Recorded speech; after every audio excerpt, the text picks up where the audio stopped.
ಚಿಂದಿ ಉಡಾಯಿಸೋ ಖಾರ ಬಣ್ಣ ರುಚಿಯನ್ನು ನೀಡುತ್ತದೆ. ಆಚಿ ಮೆಣಸಿನ ಪುಡಿ ಚಿಂದಿ ಉಡಾಯಿಸೋ ಖಾರ ಬಣ್ಣ ರುಚಿ. ಬೆಂಗಳೂರಿನಲ್ಲಿ ಧಾರಾಕಾರ ಮಳೆಯಿಂದ ಅವಾಂತರಗಳು ಸೃಷ್ಟಿಯಾಗಿದೆ. ಭಾರಿ ಮಳೆಗೆ ಕೆರೆ ಅಂತಾಗಿದೆ ಸಿಸಿಬಿ ಕಚೇರಿ. ನೋಡಿ, ಸರ್ಕಾರಿ ಕಟ್ಟಡಗಳು, ಕಚೇರಿಗಳು ಬಹಳ ಅವಾಂತರಕ್ಕೆ ಈಡಾಗ್ಬಿಟ್ಟಿದೆ.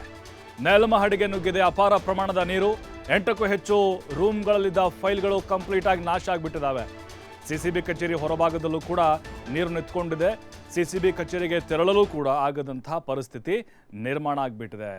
ನೋಡಿ, ಕೇಂದ್ರ ಅಪರಾಧ ವಿಭಾಗ ಸಿಸಿಬಿ ಕಚೇರಿಯ ದೃಶ್ಯ ಇದು. ಕಣ್ಣು ತುಂಬಿಕೊಳ್ಳಿ, ನೋಡಿಕೊಂಡು ಎಂಥ ನೀರು ತುಂಬಿಕೊಂಡಿದೆ ನೋಡಿ. ಇಲ್ಲಿ ನಮಗೇನೋ ಒಂದು ಹಳ್ಳ ನಿರ್ಮಾಣ ಆಗಿದೆ ಅಂತ ಅನ್ನಿಸ್ತಾ ಇದೆ.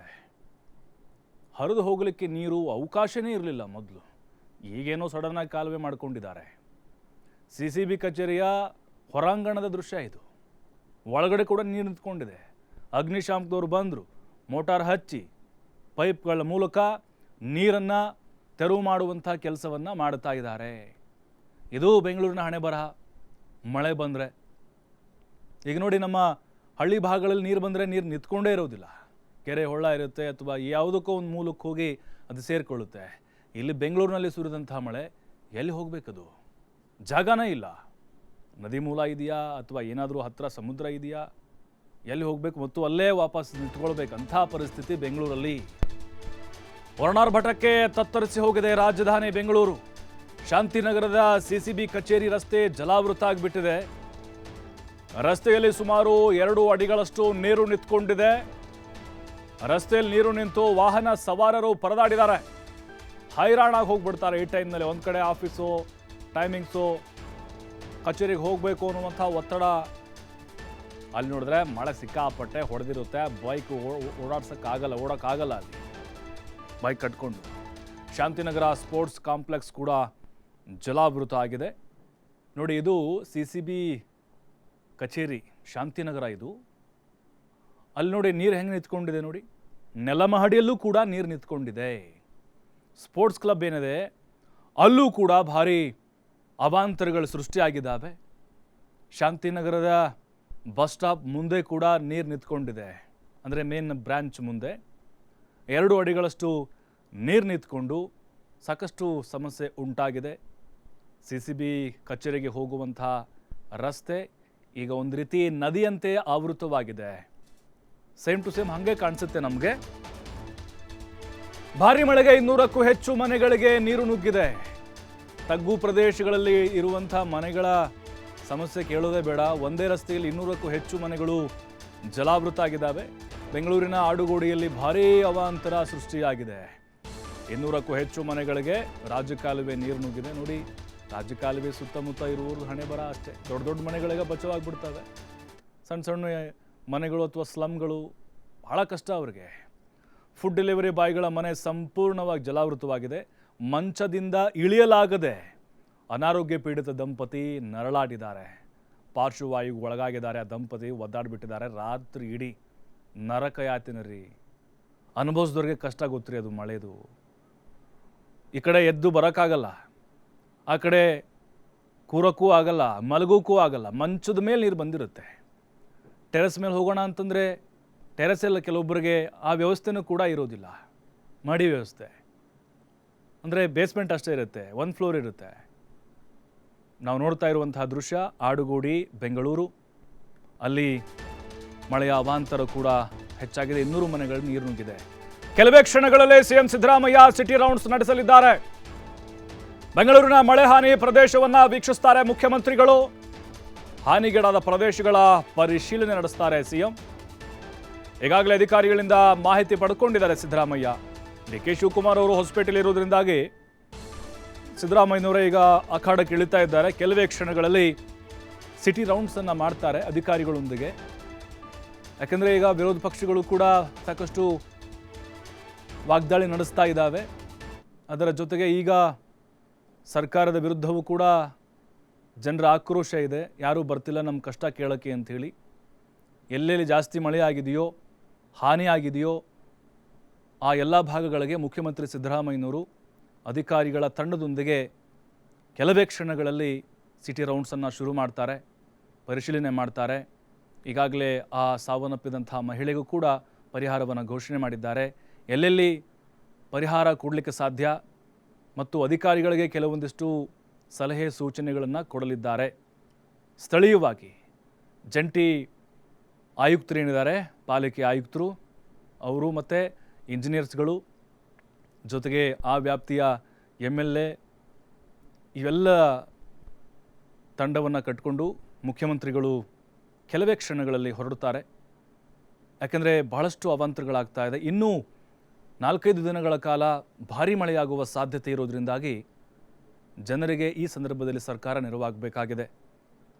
ಯಾಕಂದರೆ ಪದೇ ಪದೇ ಈ ರೀತಿಯಾದಂತಹ ಅವಾಂತರಗಳು ಬೆಂಗಳೂರಿಗೆ ಬಂದೊದಗ್ತಾ ಇದೆ. ಮಳೆ ಆದಂತಹ ಸಂದರ್ಭದಲ್ಲಿ ಯಾವುದೇ ಸರ್ಕಾರ ಬಂದರೂ ಕೂಡ ಕಂಪ್ಲೀಟಾಗಿ ಶಾಶ್ವತವಾದಂಥ ಪರಿಹಾರವನ್ನು ಕಂಡುಕೊಳ್ಳೋಕ್ಕೆ ಆಗುತ್ತಾ ಇಲ್ಲ.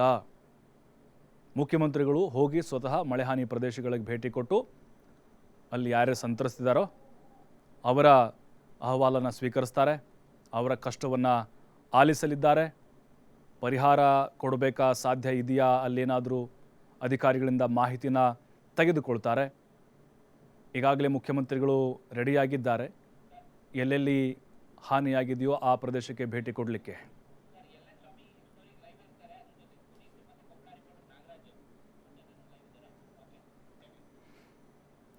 ನೋಡಿ, ಇವತ್ತು ಬೆಂಗಳೂರು ಸೇರಿದಂತೆ ಸಾಕಷ್ಟು ಕಡೆಗಳಲ್ಲಿ ಮಳೆ ಹಾನಿಗಳಾಗಿದೆ. ಇದೆಲ್ಲದರ ಬಗ್ಗೆ ಮಾಹಿತಿಯನ್ನು ಕೊಡಲಿಕ್ಕೆ ನಮ್ಮ ವರದಿಗಾರರು ಕೂಡ ಲೈವ್ನಲ್ಲಿ ಜಾಯ್ನ್ ಆಗೋಕ್ಕೆ ರೆಡಿ ಆಗಿದ್ದಾರೆ. ಮೊದಲನೇದಾಗಿ ಅವ್ರನ್ನ ನಾನು ವೆಲ್ಕಮ್ ಮಾಡ್ತಾ ಇದ್ದೀನಿ. LN ಸ್ವಾಮಿ ಹಾಗೆ ಪುನೀತ್ ಜೊತೆಗೆ ಗುರು ಹಿರೇಮಠ. ಮೊದಲನೇದಾಗಿ ಬೆಂಗಳೂರಿನ ಬಗ್ಗೆ ತಿಳ್ಕೊಂಬಿಡೋಣ ನಾವು.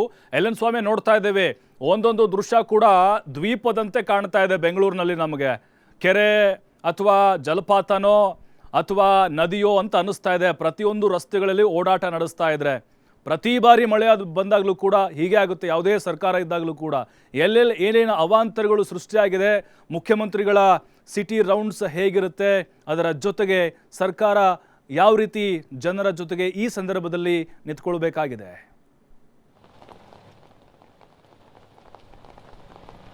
ಪ್ರಭು, ಕಳೆದ 2 ದಿನಗಳಿಂದ ಬೆಂಗಳೂರಿನಲ್ಲಿ ಸಾಕಷ್ಟು ಮಳೆ ಬರ್ತಾ ಇದೆ. ಈ ಮಳೆ ಅವಾಂತರ ಮತ್ತೆ ಪುನರಾವರ್ತನೆ ಆಗ್ತಾ ಇರೋಂಥದ್ದು. ಯಾಕೆಂದರೆ ಬೆಂಗಳೂರಿನಲ್ಲಿ ಪ್ರತಿ ಬಾರಿ ಮಳೆ ಬಂದಂಥ ಸಂದರ್ಭದಲ್ಲಿ ಮನೆಗಳಿಗೆ ನೀರು ನುಗ್ಗೋದು, ಕಚೇರಿಗಳಿಗೆ ನೀರು ನುಗ್ಗೋದು, ರಸ್ತೆಗಳ ಜಾಮ್ ಆಗೋದು ಸರ್ವೇ ಸಾಮಾನ್ಯ ಆಗ್ತಾ ಇದೆ.